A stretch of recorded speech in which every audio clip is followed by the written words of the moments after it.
My name is Brandon Jacobson. I'm a private pilot. I live in Hillsborough, New Jersey, and I'm 29 years old.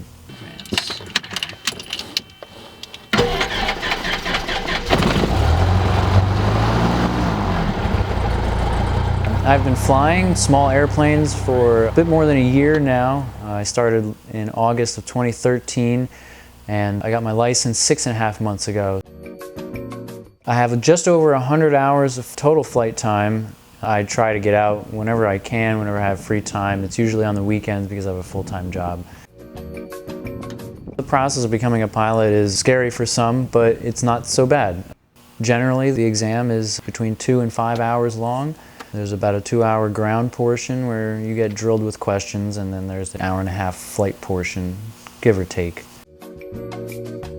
Here we are at Solberg Hunterdon Airport. For today's flight, it's going to involve the most requested flight that I get from friends and family, which is the Hudson Tour, which involves flying up the Hudson River in New York City and flying back down south the Hudson River, which is a very exciting flight.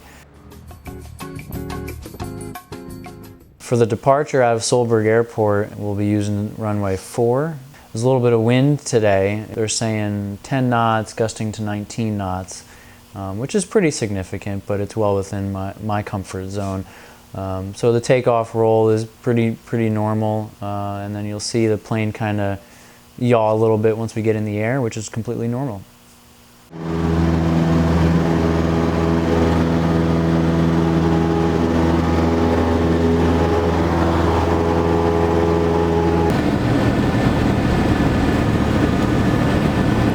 Right now we're cruising level at 2,500 feet, and we're doing 115 knots indicated airspeed, which relates over the ground to about 125 knots of actual ground speed.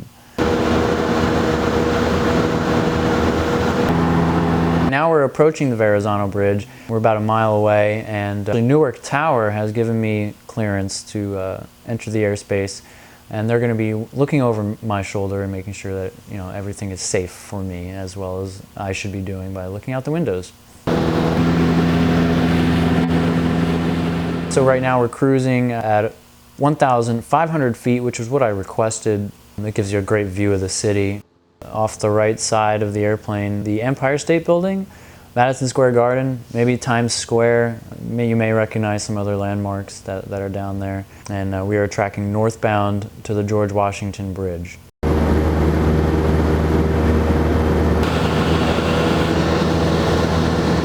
We just reached the halfway point, which is the George Washington Bridge, so we just turned around.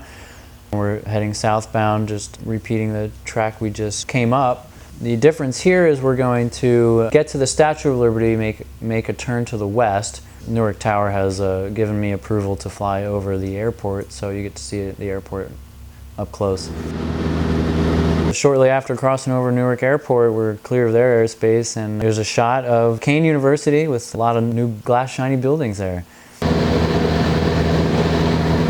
Here we are on the final stretch, heading back to Solberg Airport. It was a little bumpy, so I requested a climb, and they let me climb 500 feet, and it did seem to help. Back in the area of Solberg Airport, there's a couple airplanes in the pattern, so I got to watch out for that. Once we get into the pattern, I'll start getting ready for landing.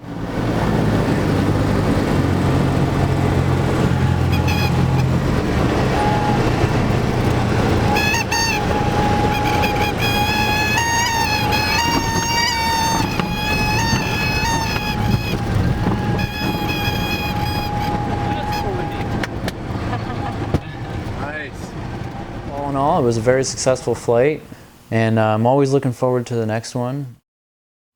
My ultimate goal would be flying for an airline, but that is a very far off goal. So at this point in time, I'd like to become an instructor, and there's a lot of training I need to go through, about 2 to 3 more years of training to become an instructor, and if I can do that, I'm going to be happy. So worst comes to worst, we have to land in the Hudson, but that's not going to happen.